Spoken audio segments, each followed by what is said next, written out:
రోజు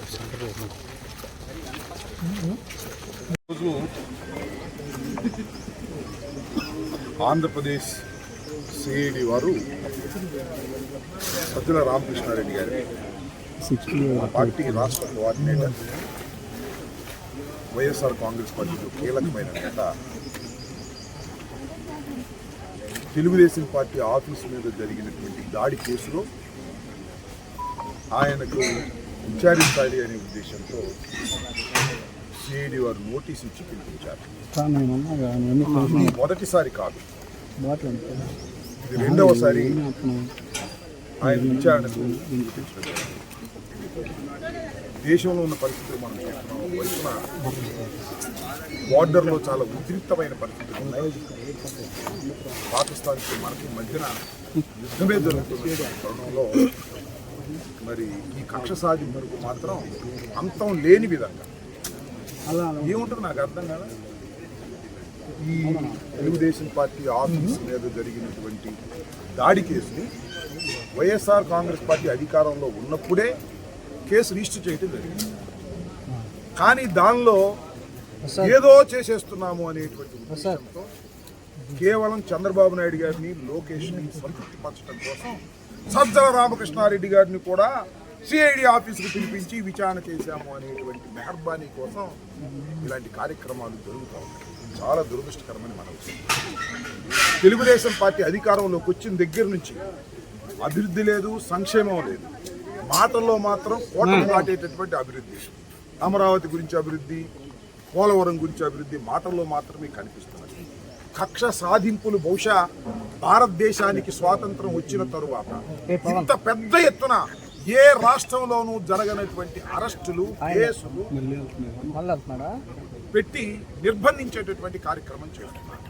నిన్న చాలా ఆశ్చర్యకరమైన అంశం ఏంటంటే, ధనుంజయ రెడ్డి గారిని సాక్షి ఎడిటర్ ఉన్నారు, ఆయన కేఎన్ఆర్ మా పార్టీలో జగన్మోహన్ రెడ్డి గారి సన్నిహితంగా ఉండే సెక్రటరీ, మనోహర్ అనేటువంటి మా దగ్గర పనిచేసేటువంటి జగన్మోహన్ రెడ్డి గారి ఆఫీసులో పనిచేసేటువంటి వ్యక్తి, వీళ్ళ ఇంటికి వెళ్ళి సోదాలు చేశారు. దేనికో తెలుసా? ధనుంజయ రెడ్డి గారు, కృష్ణమోహన్ రెడ్డి గారు అక్కడ దాక్కున్నారేమోనని. ఏం నాకు అర్థం కాల, పిచ్చెక్కిందని పోయించుకున్నాను.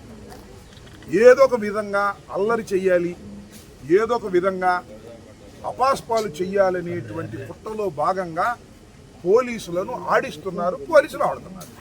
చిన్నపిల్లల ఆటలాగా ఆడుతున్నారు. పోలీసులు మాట్లాడితే ఎంక్వైరీకి పిలవటం, కేసులో ఎవరన్నా అరెస్ట్ చేయగానే అరెస్ట్కి బెయిల్ రాకుండా ఉండేందుకు పోలీస్ కస్టడీకి పిటిషన్ పెట్టడం, ఆ పోలీస్ కస్టడీ కోసం 2 రోజులు 3 రోజులు తీసుకోవడం, ఏమీ లేకుండా పిచ్చి ప్రశ్న అడగటం, పంపించడం, ఇదంతా ప్లేయింగ్.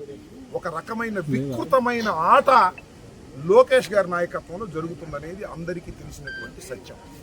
ఇవాళ నిజంగానే మాకు ఇంత బాధలు కూడా, ఇంతమందిని అరెస్ట్ చేస్తున్నా కూడా మాకు ఒక రకమైనటువంటి ధైర్యం సమీకరిస్తున్నారు. పోలీసు యంత్రాంగము, చంద్రబాబు నాయుడు గారు, లోకేష్ గారు మా పార్టీలో ఉన్నటువంటి వ్యక్తులందరినీ సమీకరించేటటువంటి నిద్రపోయేవాళ్ళని కూడా లెక్కొడుతున్నారు. ఇవాళ గుంటూరుకి మా సజ్జల రామకృష్ణారెడ్డి గారు వస్తుంటే వేలాది మంది తరలి రావాల్సిన పరిస్థితి ఏర్పడింది.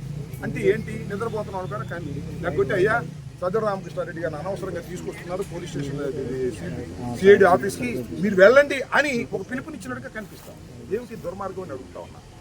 చాలా దుర్మార్గమైనటువంటి కార్యక్రమాలకు ఇవాళ తెలుగుదేశం ప్రభుత్వం లోకేష్ గారి నాయకత్వంలో కక్షపూరితంగా వ్యవహరిస్తుంది. ఎన్ని కేసులు? 1, 2, 3 కనపడిన వాడి ప్రతి మీద, వైఎస్ఆర్ కాంగ్రెస్ పార్టీలో యాక్టివ్గా ఉన్నటువంటి ప్రతి నాయకుడి మీద ఏదో కేసులో పెట్టేటువంటి కార్యక్రమం.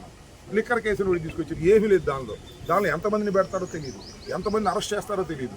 గందరగోళాలు చేసేటటువంటి పరిస్థితికి వాళ్ళ రాష్ట్ర ప్రభుత్వం పోలీసు యంత్రాంగాన్ని ఉపయోగించుకొని చేస్తున్నటువంటి ఈ దమనకాండాన్ని, ఈ కక్ష సాధింపు చర్యల్ని ప్రజలు గమనించాలని మనం చేస్తున్నాం. ప్రభుత్వాలు శాశ్వతం కాదు, ప్రభుత్వాలు శాశ్వతం కాదు. ఇవాళ ఉంటుంది ఈ ప్రభుత్వం, మళ్ళీ 5 సంవత్సరాలు ఇంకో ప్రభుత్వం మనం చూస్తున్నాం కదా. ఈ ప్రభుత్వమే చిరస్థాయిగా ఉంటుందా? లోకేష్ చంద్రబాబే ఉట్టిగట్టుకు ఊరేగుతారా? చంద్రబాబు ఎన్నిసార్లు ఓడిపోలేదు, లోకేష్ ఎన్నిసార్లు ఓడిపోలేదు. నేను ఒకటే మనవి చేస్తున్నాను, జగన్మోహన్ రెడ్డి గారి నాయకత్వంలో 5 సంవత్సరాలు పరిపాలన చేసిన తర్వాత దురదృష్టవశాత్తు మేము ఓటమి పాలయ్యాం. అపోజిషన్లో ఉన్నాం, అపోజిషన్లో ఉండి మా కార్యక్రమాలు మేము చేస్తున్నటువంటి తరుణంలో మమ్మల్ని కక్ష సాధింపు చేయాలనేటువంటి ఉద్దేశంతో ఈ రకమైనటువంటి ధోరణితో రాష్ట్ర ప్రభుత్వం, ముఖ్యంగా పోలీస్ యంత్రాంగం, నేను మనవి చేస్తున్నాను, పోలీసు వారికి కూడా చాలామంది ఐపీఎస్ ఆఫీసర్లు ఉన్నారు, డీజీ ర్యాంక్ వాళ్ళు ఉన్నారు, అందరూ ఉన్నారు. మీరు ఏ లోకేష్ చెప్పాడనో ఎవరి మీద పడితే వాళ్ళ మీద కేసులు పెట్టి అనవసరంగా తీసుకువెళ్ళేటటువంటి పరిస్థితి చేయడం, డీజీ స్థాయిలో ఉన్నటువంటి వ్యక్తిని వాళ్ళ అరెస్ట్ చేసి లోపల పెట్టేటువంటి కార్యక్రమానికి, ఒక దుష్ట సాంప్రదాయానికి మీరు తావిస్తున్నారు, దుష్ట సాంప్రదాయాన్ని మీరు సృష్టిస్తున్నారు. ఇదే సాంప్రదాయాలు వచ్చే ప్రభుత్వం కూడా పరిపాలించాలి అనేటువంటి పద్ధతుల్లో మీరు వ్యవహరిస్తున్నారు. ఇది చాలా దుర్మార్గమైనటువంటి అంశంగా నేను భావిస్తున్నాను. అంత డైవర్ట్ చేయడం, అభివృద్ధి జరగట్లేదని అడుగుతారేమోనని కేసులు, సంక్షేమం జరగట్లేదని అడుగుతారని కేసులు పెట్టడం, రోజుకు అరెస్ట్ చేయటం, రోజు గందరగోళం చేయటం. ఈనాడులో, ఆంధ్రజ్యోతిలో ఫ్రంట్ పేజీలో ఒకే రోజు రకరకాల వార్తలు కరుణాకర్ రెడ్డి గారి మీద, అప్పిరెడ్డి గారి మీద, ఇంకా వాళ్ళ మీద, వీళ్ళ మీద, ఎవరి మీద కనపడితే వాళ్ళ మీద, ఎవరు యాక్టివ్గా ఉంటే వాళ్ళ మీద కేసులు పెట్టి అణచాలని ప్రయత్నం చేస్తున్నారు. నేను ఒకటే మనవి చేస్తున్నా, ఎంత అణచాలని ప్రయత్నం చేస్తారో అంత ఉవ్వెత్తున వైఎస్ఆర్ కాంగ్రెస్ పార్టీ ముందుకు సాగుతుందని కూడా మనవి చేస్తున్నాం. నిర్బంధంలో పెట్టాలనుకుంటున్నారు, నిర్బంధాల నుంచి పోరాట పటిమతో ముందుకు వెళతామని కూడా ఈ సందర్భంగా నేను మనవి చేస్తున్నా. రాష్ట్రంలో ఉన్న వైఎస్ఆర్ కాంగ్రెస్ కార్యకర్తలందరికీ మనవి చేస్తున్నా, అధైర్యపడవలసినటువంటి అవసరం లేదు. వైఎస్ఆర్ కాంగ్రెస్ పార్టీకి లీగల్ టీమ్స్ అన్ని చోట్ల పనిచేస్తున్నాయి. ఏ చిన్న కేసు పెట్టినా వెంటనే న్యాయస్థానాలకు వెళ్ళి పోరాడేటువంటి క్రమం చేస్తున్నాం.